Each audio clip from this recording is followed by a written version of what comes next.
Hello दोस्तों, कैसे हैं आप सभी। तो आज हम एक नया चैप्टर स्टार्ट करने वाले हैं, जनरल एंट्री।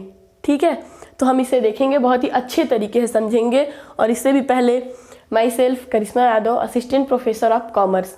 तो आइए चलिए देखते हैं कि आज हम जिस चैप्टर को पढ़ने वाले हैं, जिस चैप्टर को करने वाले हैं, वो हमारे अकाउंटिंग का सबसे बेसिक चैप्टर है।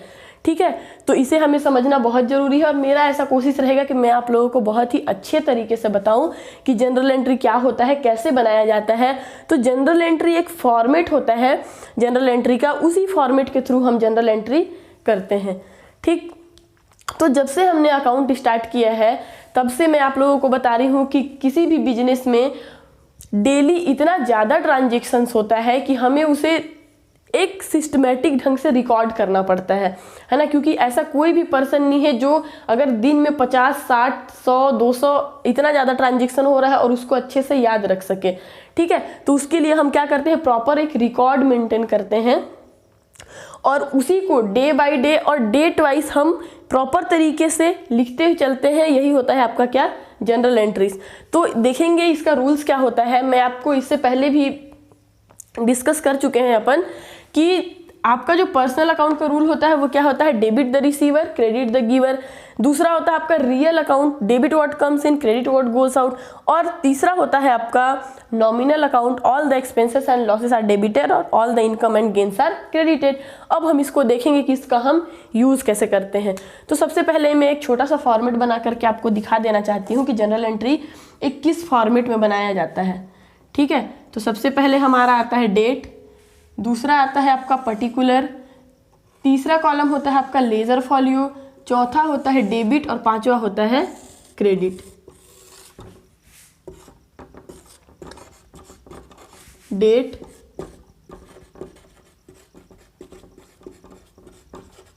Particular, ledger folio, debit, credit.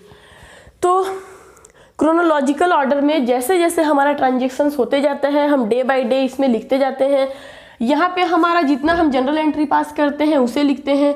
और लेजर फॉलियो क्या होता है, तो जितना भी हमारा जनरल एंट्री हम यहाँ पे करते हैं कि कौन कौन से डेट में कितना ज़्यादा जनरल एंट्री हुआ, इसके बाद हम उसको और ईजी करने के लिए लेजर बनाते हैं कि यहाँ पे करते हैं एक पर्सनल हम अकाउंट मेंटेन करते हैं कि यहाँ पे मान लो राम से पैसा लिए, राम को पैसा दिए, श्याम से परचेस किए, श्याम को उधार माल बेचे। तो जितना भी हमारा ट्रांजेक्शन्स होता है हम पर्सनल अकाउंट बनाते हैं, राम का, श्याम का, सीता का या किसी भी कंपनी का या कैश जो भी हो गया। तो हम पर्सनल जो अकाउंट बनाते हैं उसको हम बोलते हैं लेजर। तो ये बेसिकली देखा जाए तो ये जो कॉलम होता है वो पेज नंबर का होता है कि अगर हम यहाँ पे जितना भी ट्रांजेक्शन्स कर रहे हैं, मान लो हमारा दिन में 4 से 5 बार राम से ट्रांजेक्शन्स हुआ, श्याम से ट्रांजेक्शन्स हुआ, तो हम इसको अलग अलग इसका अकाउंट बनाते हैं कि इनसे हमारा कितना ट्रांजेक्शन्स हुआ, इससे हमारा कितना ट्रांजेक्शन्स हुआ। तो जिस पेज नंबर में हमने इसका लेजर किया है, जिस पेज नंबर में हमने राम का अकाउंट खोला है, वो पेज नंबर आपका यहाँ पे आता है। और यहाँ पे हम लिखते हैं कितना हुआ हमारा डेबिट और कितना हुआ हमारा क्रेडिट। तो अब हम एक एक करके देखेंगे कि कैसे जनरल एंट्री करते हैं। तो जो हमारा होता है debit the receiver, credit the giver, debit what comes in, credit what goes out और all the expenses and losses are debited, all the incomes and gains are credited. तो मान लीजिए हम एक एग्जांपल लेकर के चलते हैं कि पहला मान लो आपका एंट्री होता है कैश रिसीव्ड फ्रॉम राम।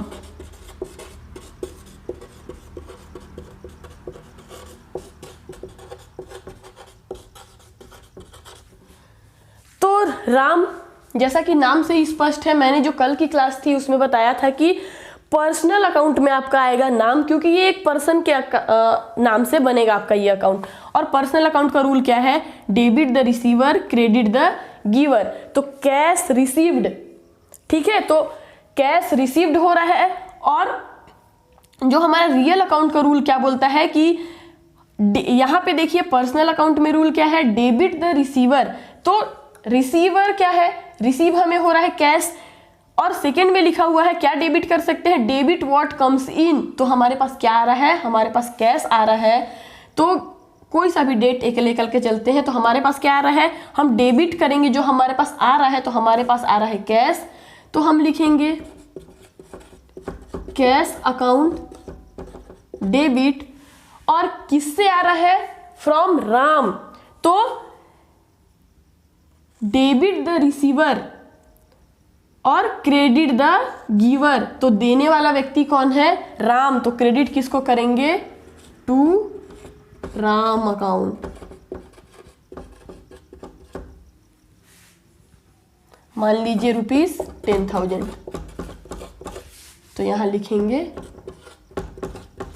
10,000। तो ये हो गया हमारा पहला एंट्री। ठीक है, दूसरा हो गया परचेस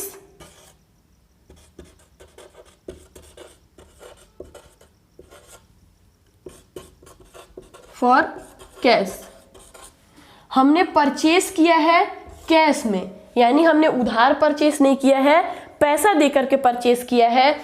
तो जब भी हमारा परचेस होता है, जब भी हम किसी भी सामान को परचेस करते हैं, तो वहां पे हमारा आता है परचेस अकाउंट। तो परचेस कर रहे हैं और फॉर कैश से कर रहे हैं, तो हमारा सेकेंड एंट्री होगा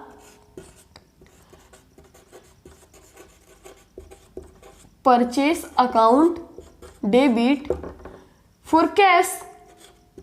हमारे पास से कैश जा रहा है।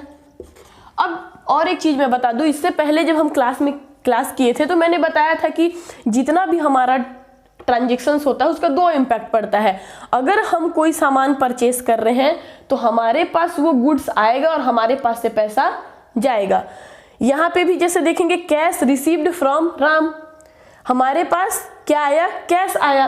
ठीक, तो इसीलिए बोला जाता है कि हमारा जो अकाउंट है वो डबल एंट्री सिस्टम पे बेस्ड है। ठीक है, तो ये हुआ आपका क्या, purchase account debit to cash account, to cash account. मान लीजिए ₹5,000, तो यहां पे लिखेंगे 5,000।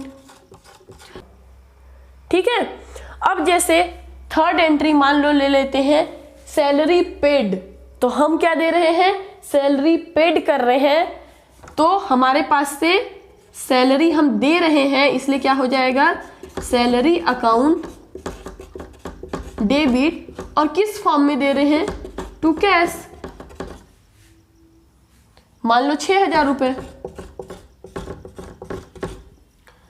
ठीक है, तो सेम चीज है, हमारा सैलरी क्या हो रहा है, हमारे साइड से अगर देखा जाए तो ये हमारे लिए एक प्रकार का एक्सपेंस है, तो all the expenses are debited.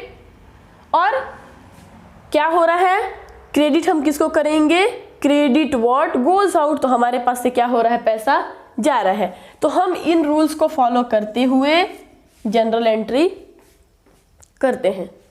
ठीक है, तो धीरे धीरे ऐसे ही देखते चले जाएंगे और इसके जो बाद हमारा और क्वेश्चंस आएगा वैसे हम सॉल्व करेंगे, देखेंगे कैसे बनता है कैसे नहीं। बस हमें ये ध्यान में रखना है, हम इन्हीं एंट्री को ध्यान में रखते हुए जितना भी हमारे बिजनेस में ट्रांजेक्शन्स होता है हम सबसे पहले क्या करते हैं, उसको डे बाय डे मेंटेन करते हैं, उसका एक रिकॉर्ड मेंटेन करते हैं, उसे ही बोलते हैं क्या, जनरल एंट्री। ठीक है, तो जनरल एंट्री में ज़्यादा कुछ नहीं, यही होता है कि हम प्रॉपर तरीके से इसको रिकॉर्ड करते हैं और इसके बाद फिर हम करते हैं लेज़र। ठीक है, लेज़र बनाते हैं क्योंकि इसमें हमारा मान लीजिए बहुत ज़्यादा ट्रांजेक्शन्स हो गया, हमारा जितना day by day date wise transaction होते जा रहा है हम लिखते जा रहे हैं। अब इसमें जैसे कैश अकाउंट हो गया, राम अकाउंट हो गया, परचेस अकाउंट हो गया, सैलरी अकाउंट हो गया, तो ये हम पर्सनल अकाउंट बोलते हैं, बनाते हैं और उसे ही कहते हैं क्या, लेज़र। ठीक, तो ये हमारा करना इसलिए ज़रूरी है क्योंकि हमारा इतना ज़्यादा अगर दिन भर में ट्रांजेक्शन्स हो रहा है तो पॉसिबल नहीं है कि इतना अनलिमिटेड नंबर ऑफ ट्रांजेक्शन्स को हम याद रख पाए। ठीक है, तो इसके लिए हम क्या करते हैं, प्रॉपर एक रिकॉर्ड मेंटेन करते हैं जिसे बोलते हैं जनरल एंट्री। ठीक, और आगे इससे और आगे देखेंगे, जैसे ही हम आगे क्वेश्चन सॉल्व करेंगे वैसे ही समझ में आते जाएगा और अच्छे से कॉन्सेप्ट। और मेरा पूरा कोशिश रहेगा कि मैं बहुत ही अच्छे तरीके से आप लोगों को जनरल एंट्री समझाऊं, क्योंकि यही आपके अकाउंट्स का बेसिक है और यही आपके अकाउंट्स का रूट है।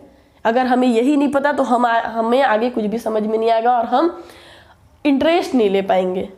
ठीक है, तो आगे और देखेंगे। कल हम एक क्वेश्चन उठाएंगे और उसको अच्छे से सॉल्व करेंगे। ठीक है, धन्यवाद।